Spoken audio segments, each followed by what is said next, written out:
Most of us think of Vegas, we think of casinos, showgirls, neon, but deep below the bright lights of the Strip, people are living in a world of darkness. Tunnels designed to protect the city from flash floods have become home to hundreds of Las Vegas' homeless people. Ted Rollins takes us underground in tonight's Uncovering America report. There are things you don't know about Las Vegas. Past the lights, under the casinos, there's another world. I'm always a little bit on edge deep in this tunnel.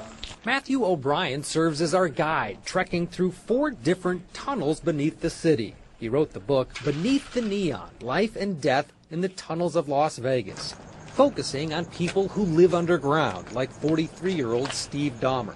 Some shelters, like Dahmer's, are elaborate, and, like the city above, you have to see it to believe it. It is quite dark in these tunnels.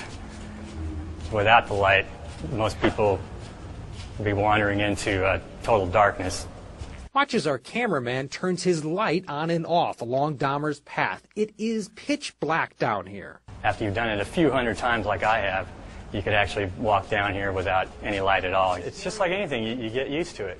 If you're claustrophobic, yeah, you don't want to be down here, I'll tell you that. Dahmer says unemployment, drug use, and run-ins with the law drove him down here. After walking a half-mile through the flood channel, we reached the spot Dahmer's called home for the past 2 years. We're entering our living room. It's near a sealed grate with light from the Vegas Strip above. Dahmer shows us how he survives by adapting and innovating. I fill this thing up right here with water I get up the top. Turn it like this. And I get under and I take myself a shower. And this is his prized dumpster find. Here's our wonderful, wonderful comfy bed. Aside from being practically underneath the Las Vegas Strip, you could almost call it normal. That's what Dahmer and his girlfriend Catherine, who moved in last year, say they strive for. So why doesn't anyone try to clear them out? I look at it as just out of sight, out of mind. Yeah. O'Brien, our tour guide, says that's one of the reasons he wrote his book. Yeah, watch your head. To bring the situation to light. Kind of the history of Vegas PR is to ignore the bad issues. I think that's still kind of the instinct of the city and the county.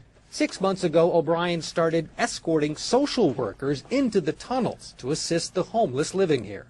He says so far more than a dozen people have found housing and escape from the underground dangers of disease, drugs, fires, and, yes, floods. Remember, it is a storm drain.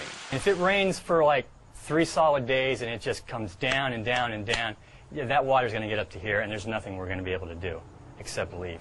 But Steve and Catherine say the odds of that happening don't keep them up at night. It's a gamble they made when they decided to call this place home. Ted Rollins, CNN.